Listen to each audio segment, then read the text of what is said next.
बंगाली कारीगर जिनके पास भी हैं और जो भी बंगाली हैं उनको हमने एक्चुअली निर्देश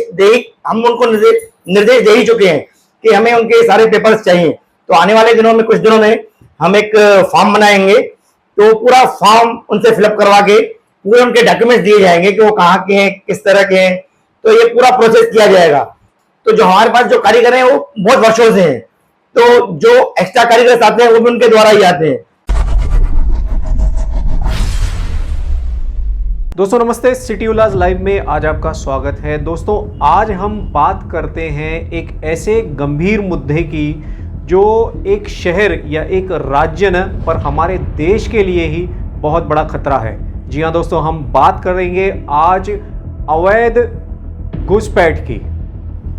दोस्तों वैसे भी बांग्लादेश में हाल ही में तख्ता पलट होने के बाद बांग्लादेशियों का जो रवैया भारत की तरफ द्वेषपूर्ण का बन चुका है, तो उसके बाद भी अगर भारत में अवैध तरीके से बांग्लादेशियों की घुसपैठ को सहन किया जाएगा तो यह बात किसी भी तरह से सही नहीं है।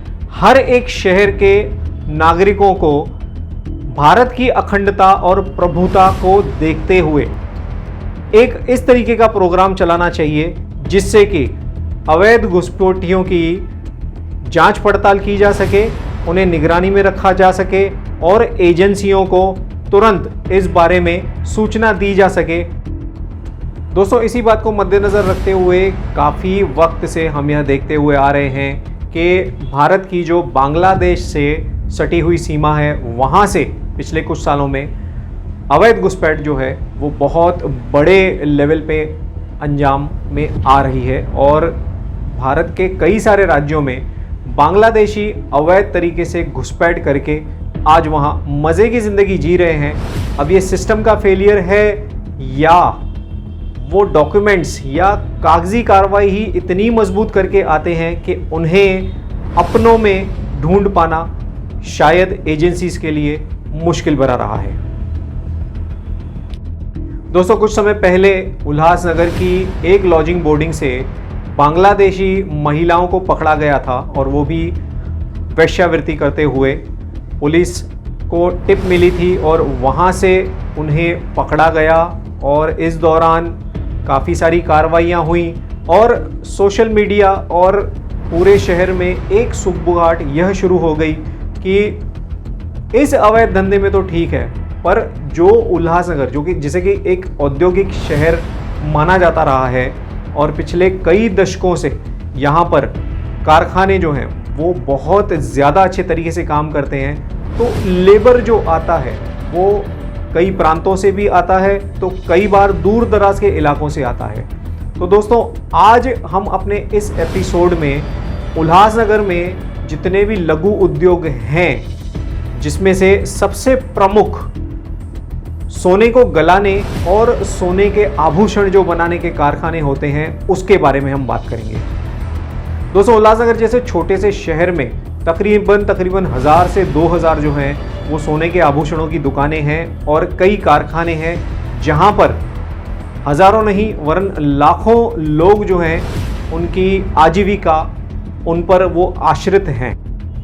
दोस्तों पूरे उल्लासनगर में देखा जाए तो सोनारा समाज का एक अपना ही अलग वर्चस्व है जो कि रोज़ उल्लासनगर शहर में करोड़ों का व्यापार करते हैं सोने को पिघलाने, उसमें से नए आभूषण बनाने के लिए, जिससे कि शहर की आर्थिक स्थिति भी बहुत मजबूत रहती है और वहीं राज्य और केंद्र सरकार काफ़ी सारा टैक्स भी इनमें से कमाती है। अब जाहिर सी बात है अगर इतने कारीगर यहाँ काम कर रहे हैं तो ये सारे उल्लासनगर या आसपास के क्षेत्र के तो नहीं होंगे, तो ये आते कई सारे राज्यों से हैं और हम पिछले समय में देख रहे हैं कि बंगाल के तरफ से उल्लासनगर में कारीगरों का आना बहुत आयत में हुआ है।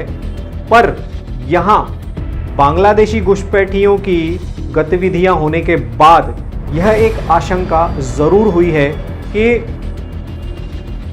आभूषण बनाने की इस इंडस्ट्री में बंगाल से कारीगर वाकई में बंगाल से आए हैं या इनमें से कुछ जो हैं वो बांग्लादेशी घुसपैठिए हैं और इस धंधे में शामिल होकर ये अपनी कुछ अलग ही गतिविधियां कर रहे हैं दोस्तों ये प्रश्न काफ़ी बड़ा है।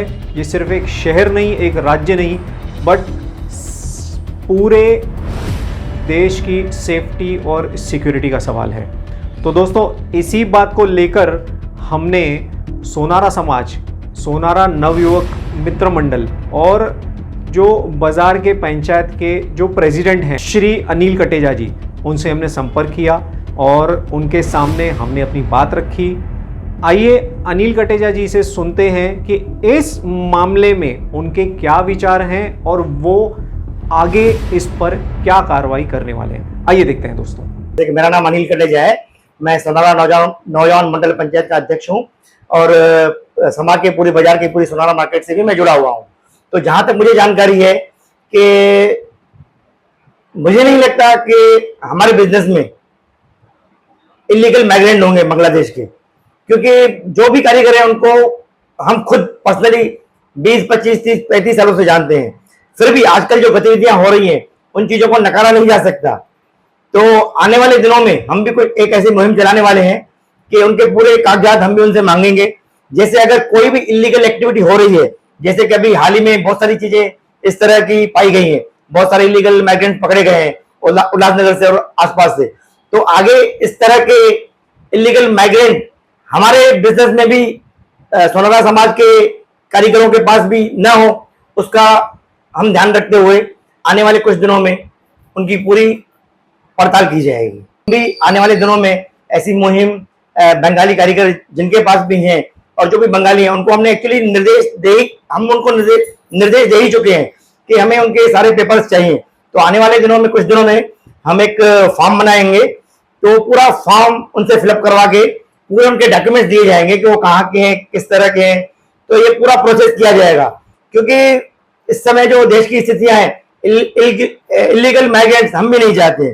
तो आपने जो सवाल किया वो सारे उस सवाल के सारे बिंदु आने वाले कुछ समय में कवर हो जाएंगे, ये मैं आपको आश्वासन देता हूं। और उन पेपर्स का पुलिस में भी वेरिफिकेशन करवाया जाएगा। तो जो हमारे पास जो कारीगर हैं वो बहुत वर्षों से हैं, तो जो एक्स्ट्रा कारीगर आते हैं वो भी उनके द्वारा ही आते हैं, तो वो विश्वास पे काम चल रहा है। बट इस तरह जो बातें हुई हैं उन चीजों को मद्देनजर रखते हुए जो हम उनसे डिटेल्स लेंगे, जैसे अभी आपने कहा कि आधार कार्ड, पैन कार्ड वगैरह भी नकली बन जाते, सही बात है।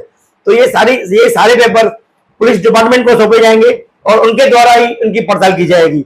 और कहीं भी कुछ संदिग्ध या गलत पाया जाता है तो पुलिस द्वारा, शासन प्रशासन द्वारा उन पर जरूर कार्रवाई करवाई जाएगी।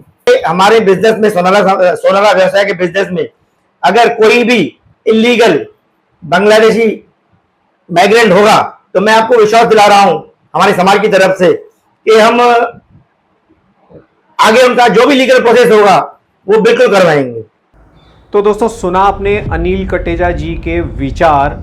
उन्होंने स्पष्ट कहा है कि वे और उनका संगठन और समस्त सोनारा समाज, वो बाज़ार के जितने भी पदाधिकारी हैं या हमारे व्यापारी भाई हैं, वो बांग्लादेशियों के घुसपैठ के मामले में पूर्णतः एजेंसियों, पुलिस और बाकी के जितने लोग इसमें इन्वॉल्व हैं या शहर के नागरिक हैं, वो उनसे कंधे से कंधा मिलाकर खड़े हैं और किसी भी परिस्थिति में वे अपने शहर और देश की सुरक्षा के लिए तत्पर हैं। दोस्तों आपको पता ही होगा कि हमारी भारतीय सेना का एक बहुत बड़ा हिस्सा भारत की सुरक्षा के लिए उसकी सीमाओं पर ही तैनात होता है, ताकि जो दुश्मन देश हैं वो हमारे भारत को घुसपैठियों द्वारा आतंकी गतिविधियों से परेशान न कर सकें, वहीं सीमा पर ही उन्हें निपटाया जा सके। देखिए कहीं ना कहीं हमें यह सोचना ज़रूर पड़ेगा कि एक तरफ तो बांग्लादेश हमारे भारत देश की तरफ एक द्वेषपूर्ण रवैया रखता है और हम यहाँ उनके अवैध घुसपैठियों को पाल रहे हैं। तो दोस्तों कहीं ना कहीं इस बात को अब यहीं ख़त्म करना होगा। उल्लासनगर शहर के सभी व्यापारियों से, सभी कारखानेदारों से यह विनती है कि अगर उनके कारखानों में भी कहीं ना कहीं इस तरीके के लोग हैं तो कृपया वे पुलिस तंत्र को खुद से ही सूचना देकर एक बड़ी मुसीबत को आने से पहले ही उसे टाल दें। आजकल आधार कार्ड और बाकी के जो KYC के डॉक्यूमेंट्स हैं उन्हें शहर के चप्पे चप्पे पर बनाया जा रहा है। तो इस चप्पे चप्पे पर जो लोग सारे KYC के डॉक्यूमेंट्स बनाकर देते हैं उनकी ऑथेंटिसिटी या उनका रजिस्ट्रेशन या उनकी एलिजिबिलिटी क्या है, इस मामले में भी पुलिस तंत्र को संज्ञान लेना चाहिए।